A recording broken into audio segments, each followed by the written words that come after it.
I've probably been in family court more than 10,000 times by now. Hello, everybody. Carl Birman, talking about the difference between good judging, great judging, and sometimes family court judging that falls a bit short of the mark. It's a tough thing. Family court is a very unique place to practice law. It's a very emotional experience to be a litigant in family court.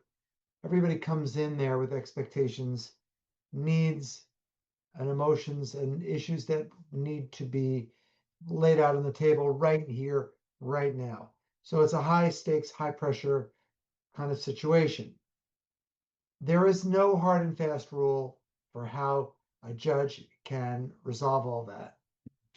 I'm common sense enough to know and humble enough to know that there are many different ways to do this. But family law, particularly when children's status and their living arrangements are on the line.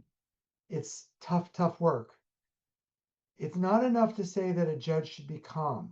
Sometimes emotionality is required.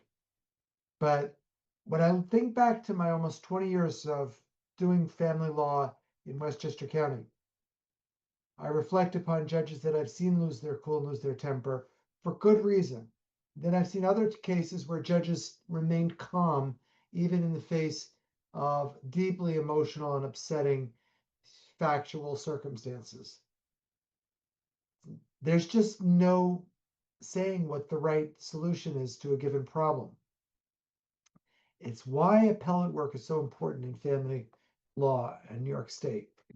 You put 4 or 5, sometimes 6 or more lawyers in a courtroom trying to figure out what the right solution should be for a difficult family situation.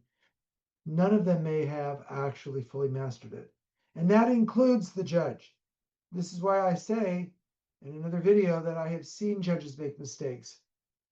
And I have read about mistakes happening over and over again in our great family courts in New York State, both upstate and downstate.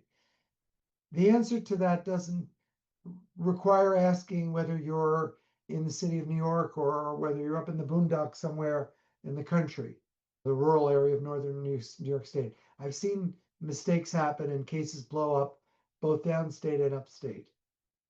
This is why experience is so valuable. And this is why when you are looking for a compassionate fighter, and when you do have a difficult problem, you want to talk to someone like Carl Birman, who knows family law inside and out and has a feel for the nuances, the gray areas, the shade, the ambiguity, and the human dynamics. And that virtual background, it didn't happen overnight that I made it to Albany, New York. I worked very hard downstate, not only in Westchester County Family Court, but I drove out to as far as Suffolk County and as far as Nassau County. And I have been to Staten Island. I haven't just stayed where it's pretty and fashionable in Lower Manhattan. I've been to Brooklyn Family Court, in the old Brooklyn Family Courthouse. I've been to the Bronx, to Bronx Family Court. I've been to Queens Family Court. I've been to all these places.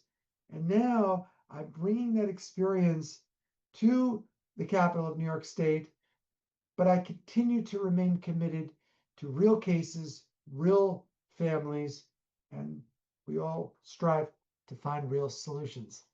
So give me a call. The first consultation is always free of charge. 518-952-0516.